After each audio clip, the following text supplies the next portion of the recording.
There is a battle raging inside every human being, and it has nothing to do with enemies on a battlefield.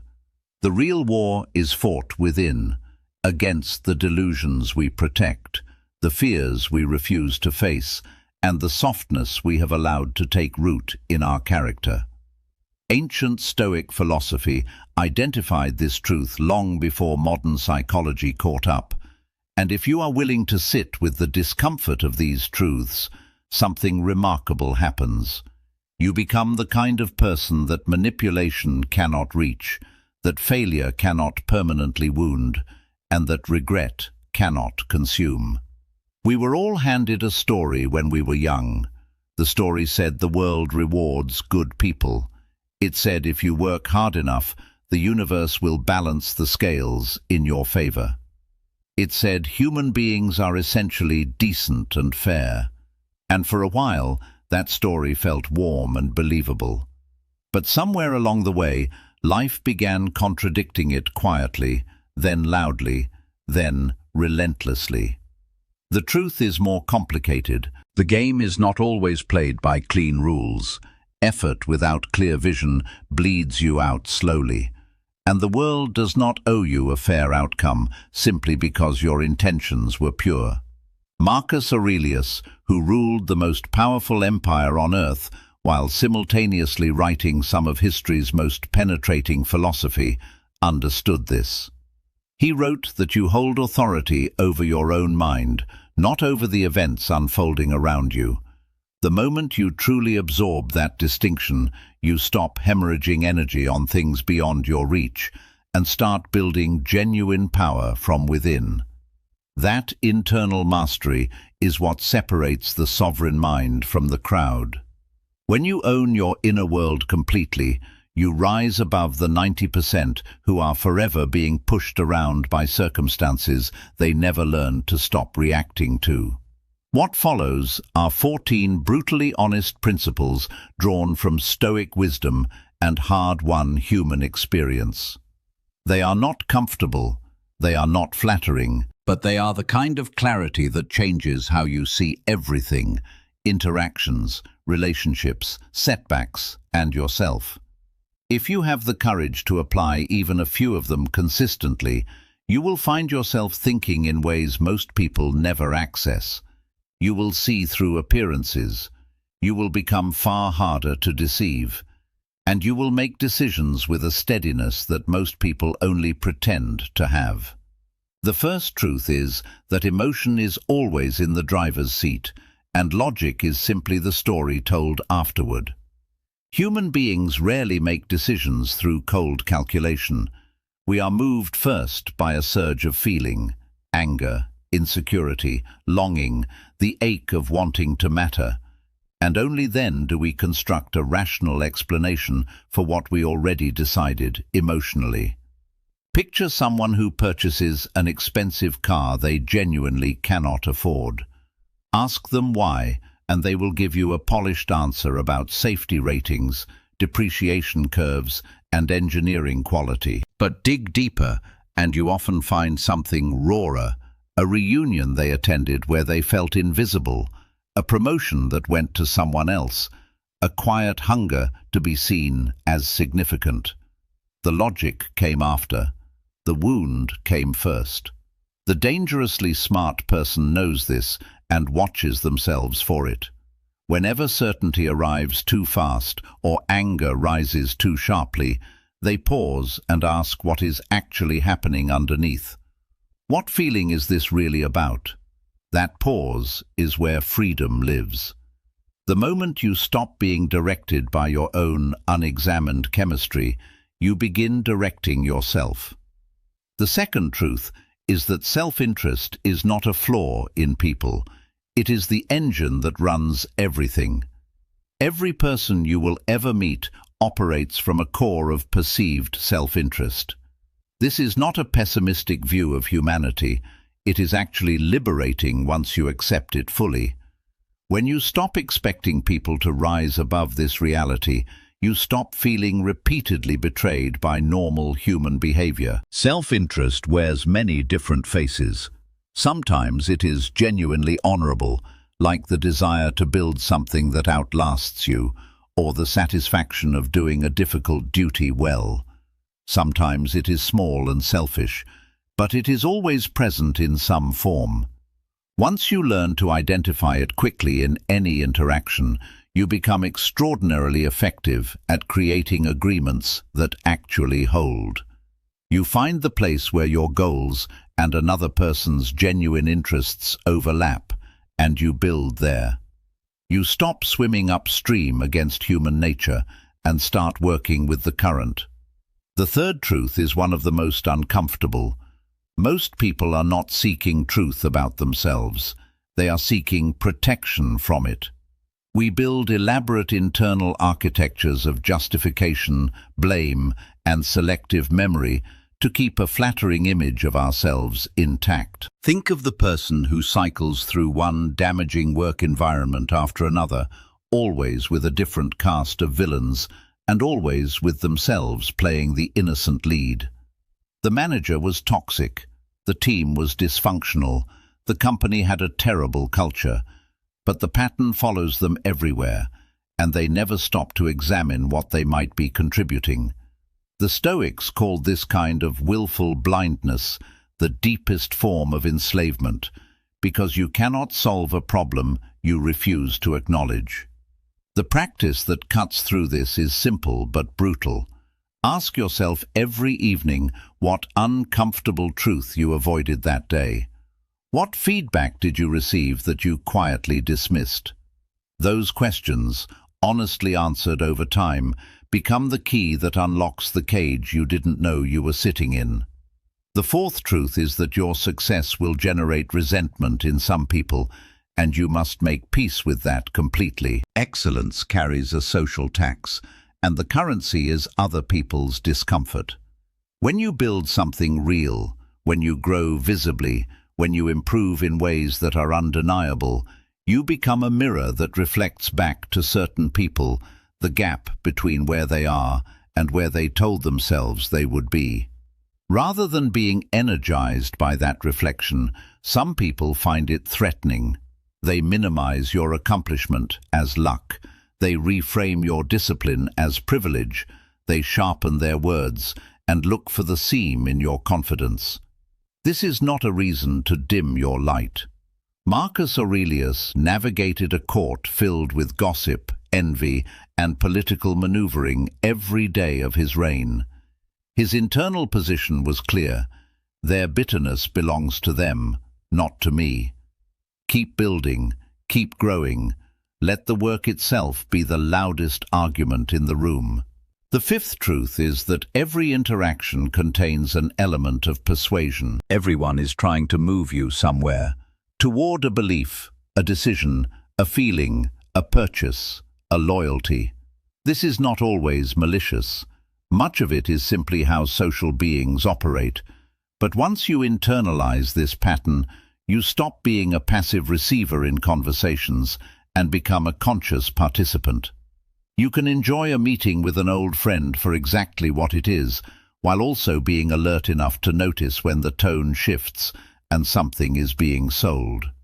You ask yourself, with detachment rather than suspicion, what outcome does this person actually want from this exchange? That simple question gives you back your sovereignty. You become someone who chooses deliberately rather than someone who gets moved without noticing. The sixth truth will change how you evaluate every relationship in your life. Stop trusting what people say and start tracking what they consistently do, especially in small situations where nothing significant is at stake. Character reveals itself in minor moments far more reliably than in grand declarations. How a business partner handles a small inaccuracy on a receipt tells you something important about how they will handle larger financial matters later. How someone speaks about people who cannot benefit them tells you who they actually are when the social stakes are low. The writer Maya Angelou captured this precisely when she said that when people show you who they are, believe them the first time. Do not collect evidence and rationalize it away. Adjust your boundaries based on the demonstrated pattern, not on the explanations offered to justify it. The seventh truth runs directly against everything modern culture sells us. Comfort is not safety. It is decay in a pleasant disguise. A soft prison is still a prison.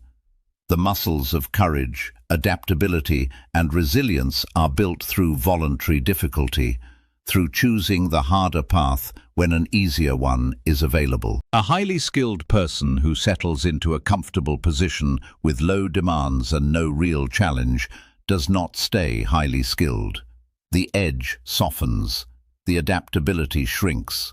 The Stoics understood this so clearly that they deliberately practiced discomfort, sleeping without luxury, eating simply, subjecting themselves to cold, not as punishment, but as preparation. They were training their capacity to remain functional when conditions became genuinely hard. If you only accept ease, you are secretly negotiating with fragility. Choose difficulty on purpose. Speak up when silence is safer. Pursue the goal that requires more from you than you currently have. Every time you voluntarily push into discomfort, you are expanding the range of conditions under which you can operate effectively. The eighth truth is simultaneously the most stark and the most clarifying of all. You will die. And most of what currently occupies your mental and emotional energy is noise by comparison. When you genuinely embed this awareness into your daily thinking, not as morbidity but as a filter, a remarkable sorting happens. The things that were consuming you yesterday suddenly look petite and manageable. Would you spend even 10 minutes of a year you knew was your last arguing with a stranger online? Would you still chase approval from people whose opinion you do not even genuinely respect? Probably not. Marcus Aurelius kept this truth close and used it as a compass. His insight was that the real fear should not be death itself, but rather the risk of never truly beginning to live. When nothing is guaranteed, everything genuinely important becomes urgent.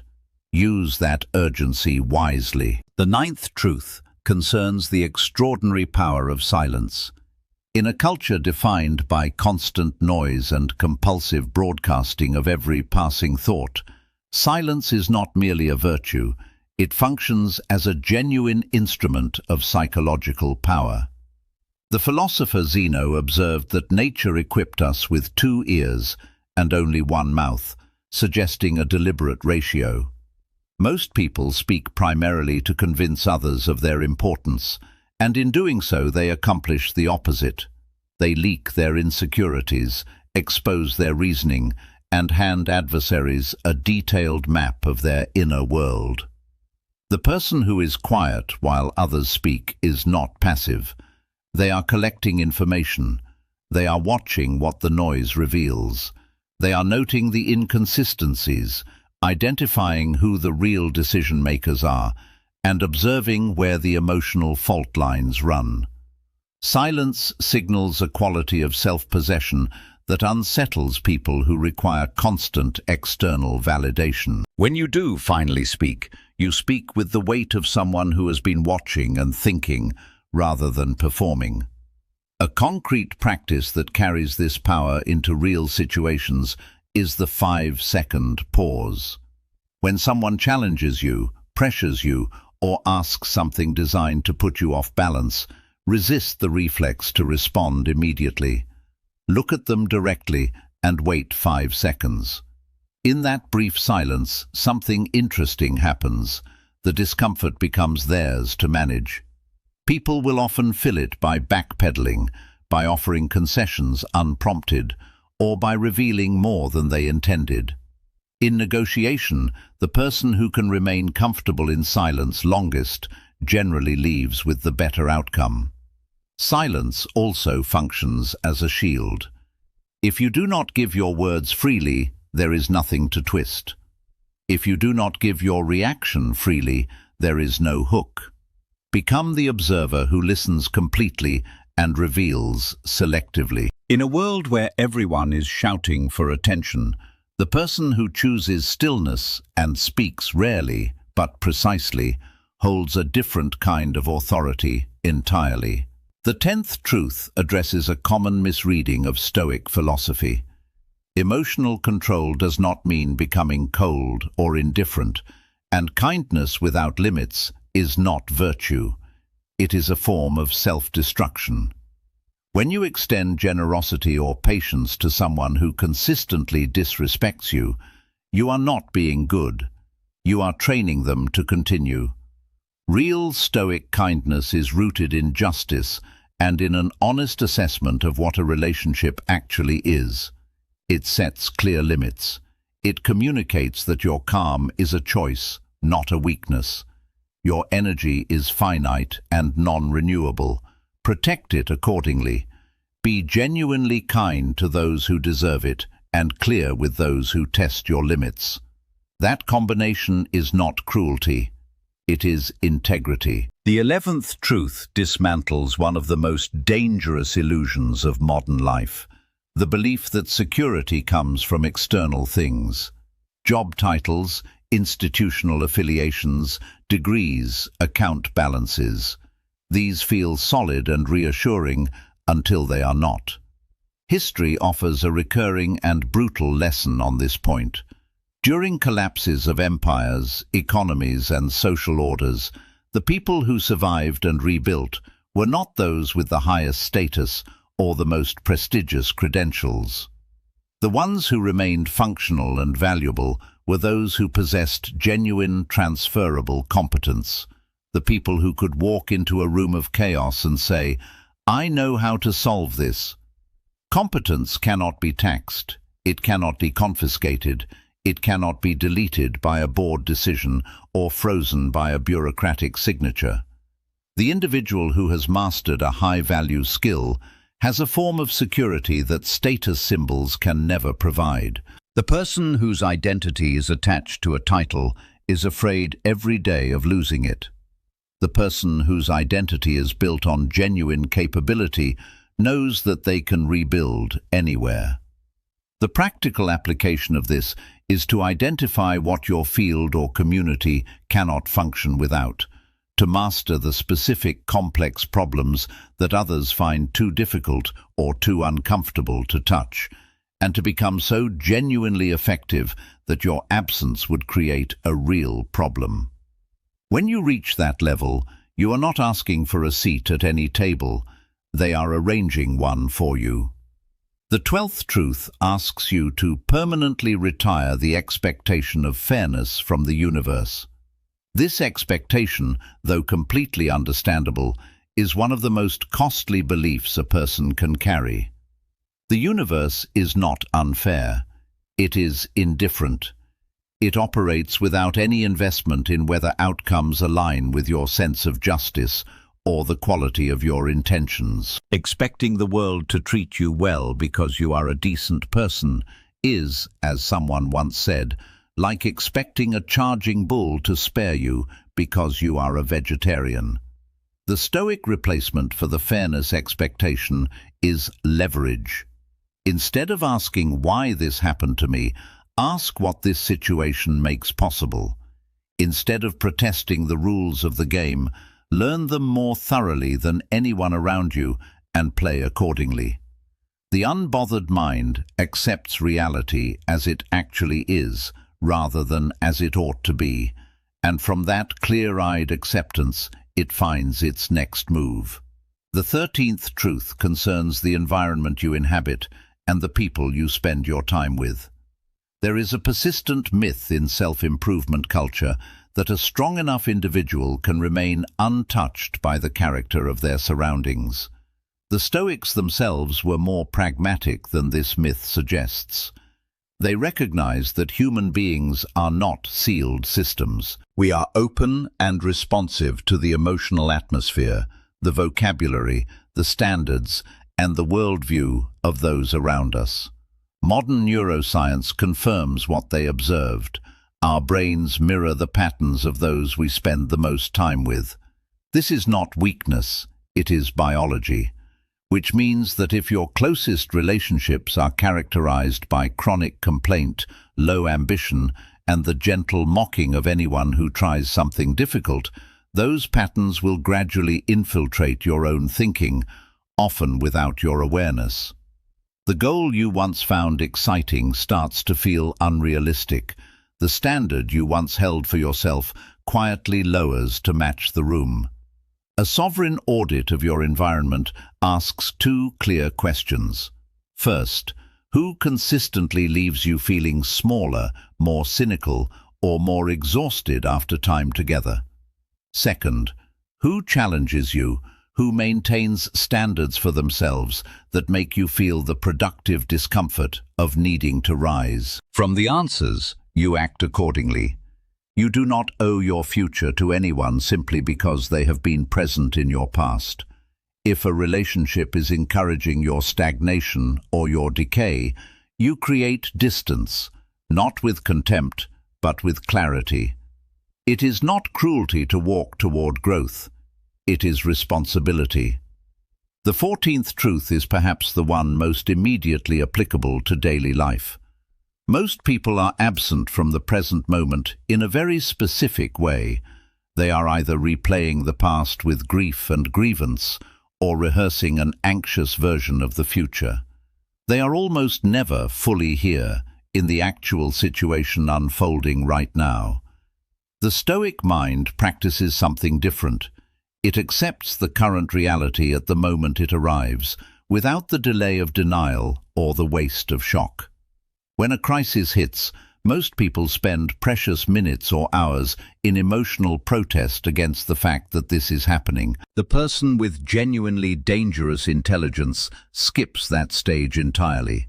They accept what is real in the first moment, and they are already moving toward a solution while everyone else is still adjusting to the news. This is not emotional numbness. It is the radical discipline of being fully present to what is actually happening, which is the only place from which anything real can ever be done. These 14 principles are not abstract philosophy. Each one is a sharpened tool for seeing more clearly, moving more decisively, and living with a kind of grounded intelligence that cannot easily be rattled. But clarity that stays in your head and never reaches your hands is just sophisticated entertainment.